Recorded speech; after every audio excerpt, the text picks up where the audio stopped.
हरे भरे पहाड़ों के बीच बसा एक छोटा सा गांव था, सूरजपुर।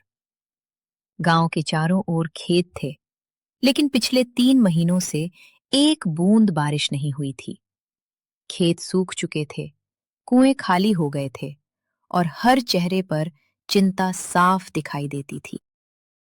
बेटा रामू, यह आखिरी बाल्टी पानी है। इसे संभाल कर इस्तेमाल करना। दादी, पड़ोस की काकी को दे देता हूँ। उनके घर तो बिल्कुल पानी नहीं बचा। यही तुम्हारी सबसे बड़ी दौलत है बेटा, दूसरों की मदद करना। रामू पानी से भरी छोटी बाल्टी लेकर आता है। उसी गांव में मोहन नाम का एक युवक भी रहता था। उसे केवल पैसा और दौलत चाहिए थी। अगर मेरे पास सोना होता तो मैं पूरे गांव का मालिक बन जाता। मोहन, मेहनत करो। मेहनत गरीब करते हैं, अमीर बनने के लिए दिमाग चाहिए। शाम होते ही एक रहस्यमयी साधु गांव में पहुंचा। जंगल के बीच एक जादुई बरगद का पेड़ है।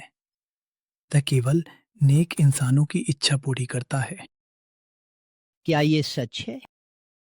लेकिन सावधान, लालच लेकर जाने वाला अपनी सबसे प्यारी चीज खो देता है। मोहन ये सुनकर मुस्कुराता है। मैं तो सोना लेकर ही लौटूंगा। रामू गंभीर होकर सोचता है। अगर वो सच है तो मैं पूरे गांव के लिए पानी मांगूंगा। आधे रात होते ही दोनों अलग अलग रास्तों से जंगल की ओर निकल पड़े। जैसे जैसे वे अंदर बढ़ते गए, जंगल और डरावना होता गया।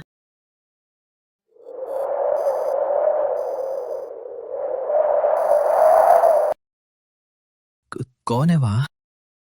तभी जंगल में एक रहस्यमयी आवाज गूंज उठी। जिसके मन में लालच होगा वो आगे नहीं बढ़ पाएगा। अचानक उनके सामने 2 रास्ते दिखाई दिए। एक रास्ता सोने से चमक रहा था, दूसरा रास्ता अंधेरा, कांटों और पत्थरों से भरा था। सोना ही सही रास्ता है। कठिन रास्ता ही सही लगता है। तभी उसे एक घायल हिरन दिखाई देता है। हिरन दर्द से कराहता है। पहले इसकी जान बचाऊंगा। जैसे ही रामू ने हिरन की मदद की, पूरा जंगल सुनहरी रोशनी से जगमगा उठा। मोहन जैसे ही सुनहरे रास्ते पर आगे बढ़ा, उसके सामने सोने के सिक्कों, हीरों और जवाहरात का पहाड़ दिखाई देने लगा। वाह, मैं तो अमीर बन गया। अब पूरे गांव पर मेरा राज होगा।